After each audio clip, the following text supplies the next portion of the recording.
Hey you guys, Sarah Picaro. Just wanted to share 6 experiences of symptoms that majority of people I work with experience and are ready for a transformation and breakthrough in. The first one is inner sadness. They know logically there are things in their life that are good and they're blessed with, but they still feel a sense of inner sadness. Generally, that inner sadness is carried and felt and expressed as heaviness in the chest. The second is emotional dysregulation. Regulation of emotions is pretty easy to understand. You can regulate them.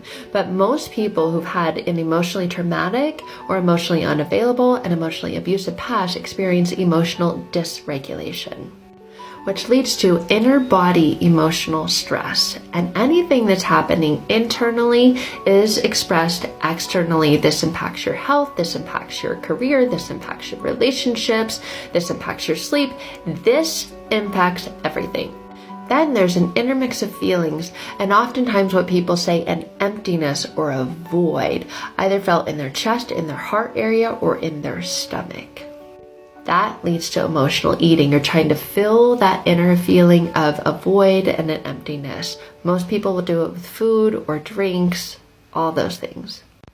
That can lead to binging as well. When you don't like that feeling, try to get rid of it. Obviously a very unhealthy way of living. That can lead to the next two, anxiety and grief, those two best friends that you don't want to have.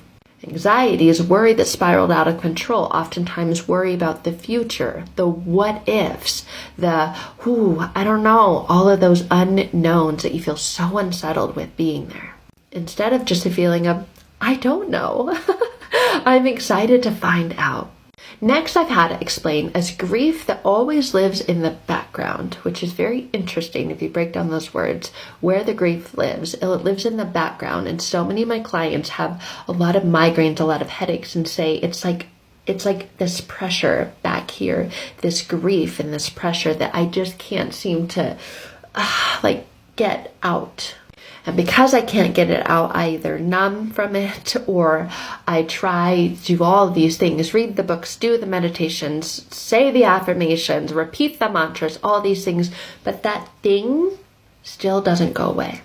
Which one of these do you experience and how do you experience it? What does it keep you from that you really, really want to have?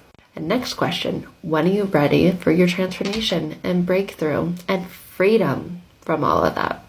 When you're ready for the freedom from all of those experiences, let's connect. Just use the link in the bio.